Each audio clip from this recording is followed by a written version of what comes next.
નમસ્કાર વિદ્યાર્થી મિત્રો, આજે આપણે ચેપ્ટર નંબર 2 સ્તંભ સ્થિતિ વિદ્યુત સ્થિતિમાન અને કેપેસિટરની અંદર જે આજનો ટોપિક છે એ આપણે વિદ્યુત સ્થિતિમાન અને વિદ્યુત ક્ષેત્ર વચ્ચેનો સંબંધ છે એ ખાસ આપણે જાણવાનો છે.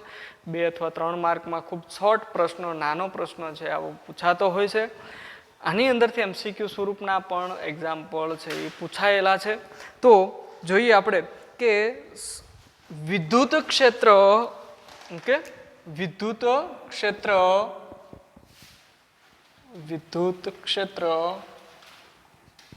અને વિદ્યુત સ્થિતિમાન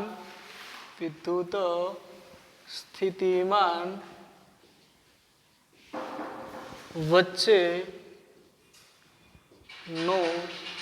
સંબંધ મેળવો. ઓકે, તો આપણે આ જે સમીકરણ સૂત્રની તારવણી છે એક આકૃતિ વડે સમજીએ તો આકૃતિ કંઈક આવી છે મિત્રો કે એક સમસ્થિતિમાન પૃષ્ઠ છે એ હું અહીંયા દોરું છું. આ સમસ્થિતિમાન પૃષ્ઠ કે સમતલ અહીંયા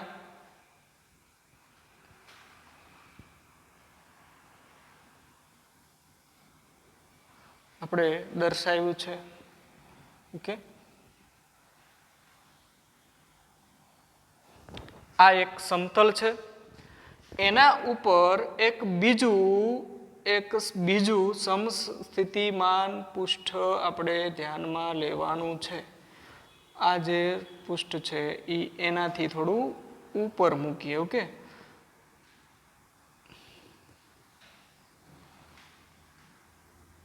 આપ જોઈ શકો છો કે ખૂબ એકબીજાની નજીક રહે એવા આ બે પૃષ્ઠો છે. આ જે બંને પૃષ્ઠો છે એ પૃષ્ઠને આપણે કહેશું સમ અથવા તો સ્થિતિમાન પૃષ્ઠ. અને શું કહેવાય? સ્થિતિમાન પૃષ્ઠ અથવા સમસ્થિતિમાન પૃષ્ઠ પણ કહેવાય. પણ યાદ એ રાખવાનું કે આ પૃષ્ઠ જે હશે એ પૃષ્ઠ પરના દરેક બિંદુ એ વિદ્યુત સ્થિતિમાન સરખું હોય છે. તમે આ પૃષ્ઠ ઉપર કોઈ પણ બિંદુએ વિદ્યુત સ્થિતિમાન મેળવો તો તેવા બિંદુ એ પૃષ્ઠ પરના વિદ્યુત સ્થિતિમાન સરખું એટલે એ સમસ્થિતિમાન પૃષ્ઠ કહેવાય. આ પૃષ્ઠ ઉપરનું તમે કોઈ પણ બિંદુ લ્યો તો એ બિંદુઓ પાસે પણ વિદ્યુત સ્થિતિમાન એક મૂલ્ય જ મળે એટલે એવું પૃષ્ઠ પણ આપણને સમસ્થિતિમાન પૃષ્ઠ જ ગણી શકાય. પણ મિત્રો અહીંયા આ પૃષ્ઠ ઉપર જેટલું વિદ્યુત સ્થિતિમાન હોય એટલું જ વિદ્યુત સ્થિતિમાન આ બીજા પૃષ્ઠ ઉપર હોતું નથી. તો એની સાપેક્ષમાં આપણે જોઈએ કે આ જે પૃષ્ઠ છે એને આપણે નામ આપીએ એ. ઓકે, આપણે આ પૃષ્ઠને શું કહીએ? એ. અને આ પૃષ્ઠને આપણે કહીએ બી. હવે એ પૃષ્ઠ ઉપર આપણને વિદ્યુત સ્થિતિમાન કંઈક વી જેટલું જાણવા મળે છે તથા આ જે બીજું પૃષ્ઠ બી છે એના ઉપર વિદ્યુત સ્થિતિમાન વી પ્લસ ડેલ્ટા વી જેટલું રહેલું છે. આ બંને પૃષ્ઠો છે એના જે કેન્દ્રો આપણે જો લઈએ તો એની વચ્ચેનું જે ડિસ્ટન્સ છે, ઓકે, એટલે કે અંતર જે છે એ અંતર અહીંયા ડેલ્ટા એલ જેટલું આપણે લેવાનું છે. કેટલું? Delta L. આ ડેલ્ટા એલ.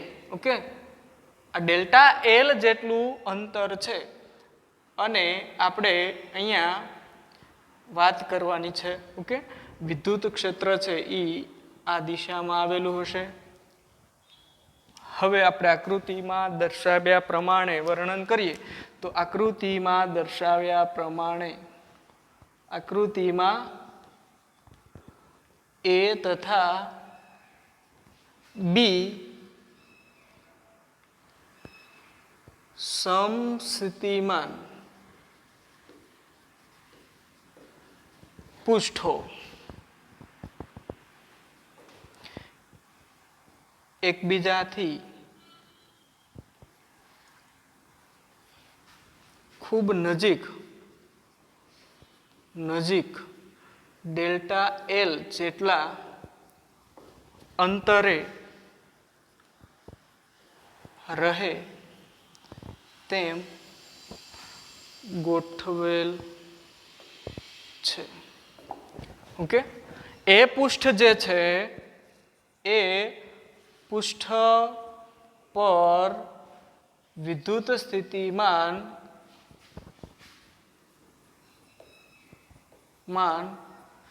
કેપિટલ વી છે. ઓકે, અને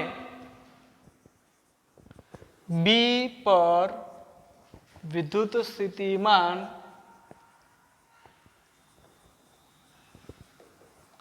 વી પ્લસ ડેલ્ટા વી જેટલું છે. ઓકે, હવે આપણે જોઈએ તો અહીંયા વિદ્યુત ક્ષેત્ર છે એ પૃષ્ઠથી બી પૃષ્ઠની દિશામાં જે આપણે અહીંયા તીરની નિશાની વડે ઉપર જતી દિશામાં વિદ્યુત ક્ષેત્ર દર્શાવેલું છે. ઓકે, તો અહીંયા એવું લખી શકાય કે વિદ્યુત ક્ષેત્ર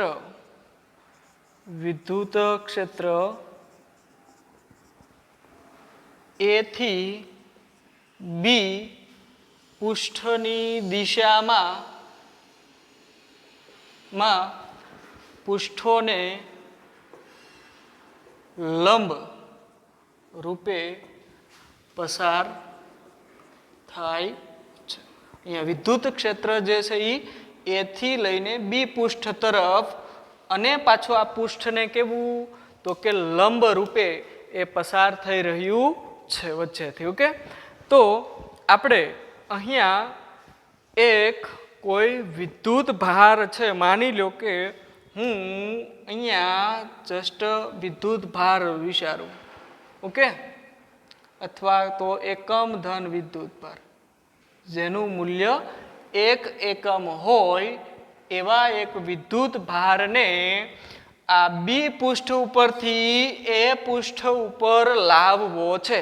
ઓકે, એટલે હું લખું કે જો એકમ ધન એટલે કે 1 એકમ. ઓકે, એકમ ધન વિદ્યુત ભારને વિદ્યુત ક્ષેત્રની દિશાની વિરુદ્ધ. વિદ્યુત ક્ષેત્રની દિશા કઈ છે તો કે એ થી બી તરફ ઉપર તરફ. આપણે જે વિદ્યુત ભાર જે એકમ ધન છે વિદ્યુત ભાર એને જે લાવવો છે એ કઈ દિશામાં લાવવાનો છે તો કે બી પૃષ્ઠથી એ પૃષ્ઠ તરફ. એટલે એકમ ધન વિદ્યુત ભારને વિદ્યુત ક્ષેત્રની દિશાની વિરુદ્ધ દિશામાં. ઓકે, દિશામાં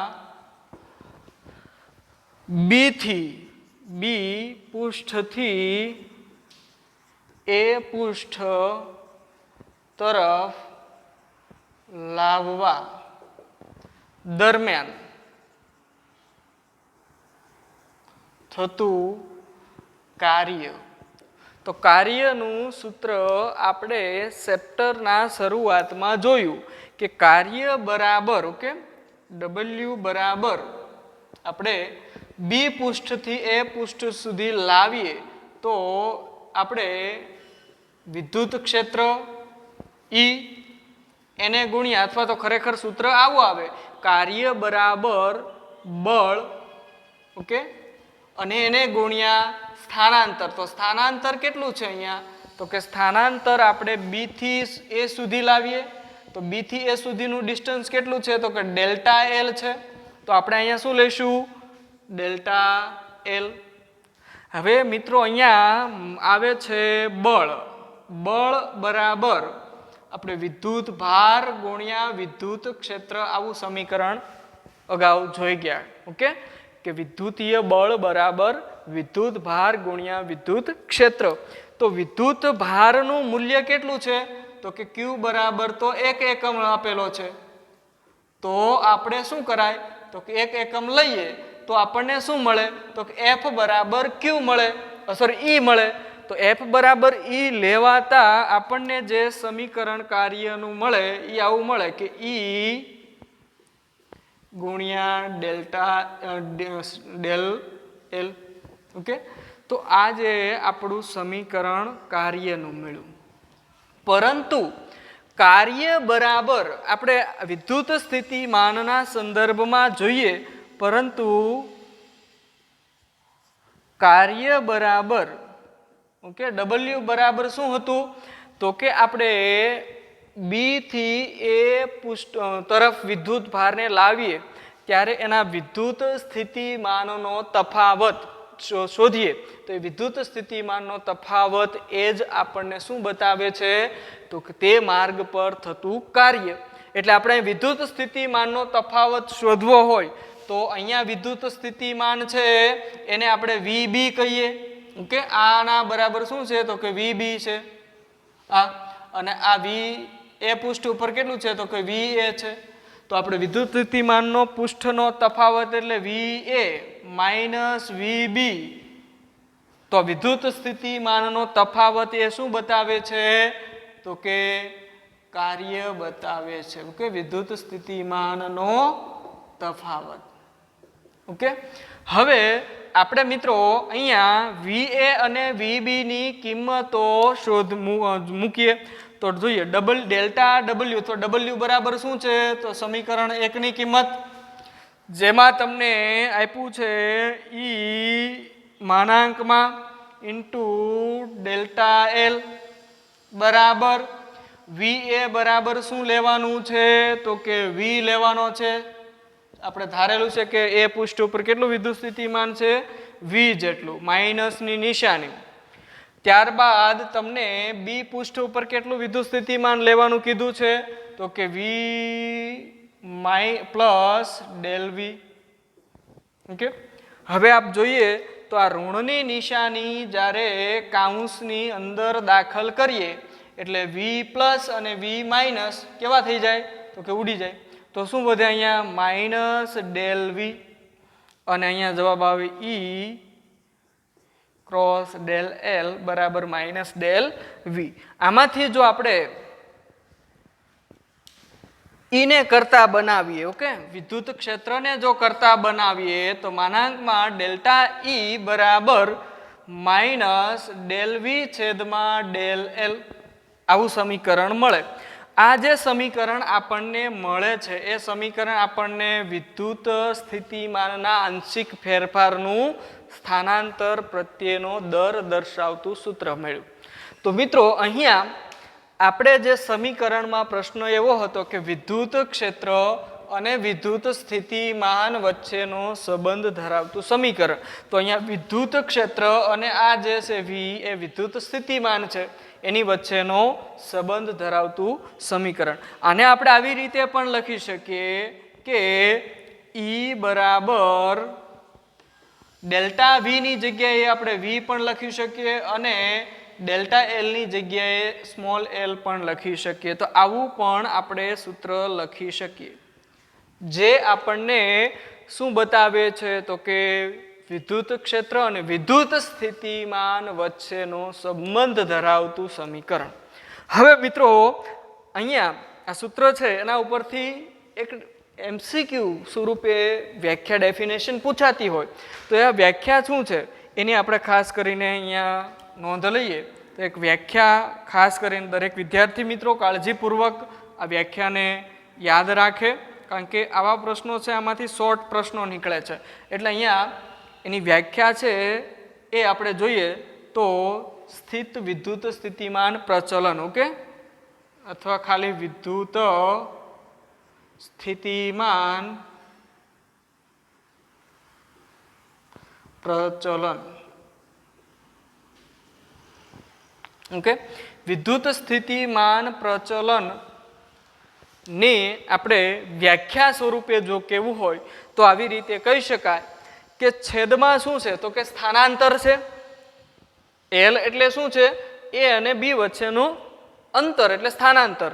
તો આપણે આ છેદમાં છે એ સ્થાનાંતર છે, અંશમાં છે એ વિદ્યુત સ્થિતિમાન છે. તો વ્યાખ્યા મિત્રો આ સૂત્ર ઉપરથી આપણે લખી શકીએ કે એકમ સ્થાનાંતર દીઠ વિદ્યુત સ્થિતિમાનને વિદ્યુત સ્થિતિમાન પ્રચલન કહે છે. એટલે ડેફિનેશન આવી થાય કે એકમ સ્થાનાંતર દીઠ વિદ્યુત સ્થિતિમાન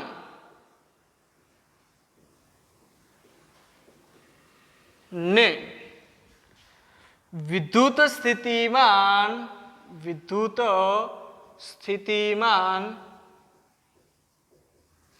પ્રચલન કહે છે. ઓકે, એટલે આપણે એકમ સ્થાનાંતર દીઠ વિદ્યુત સ્થિતિમાનને આપણે વિદ્યુત સ્થિતિમાન પ્રચલન કહેવાય, જેને આપણે ડેલ્ટા અથવા ડેલ બરાબર ઓકે -v/L આવી રીતે દર્શાવી શકાય.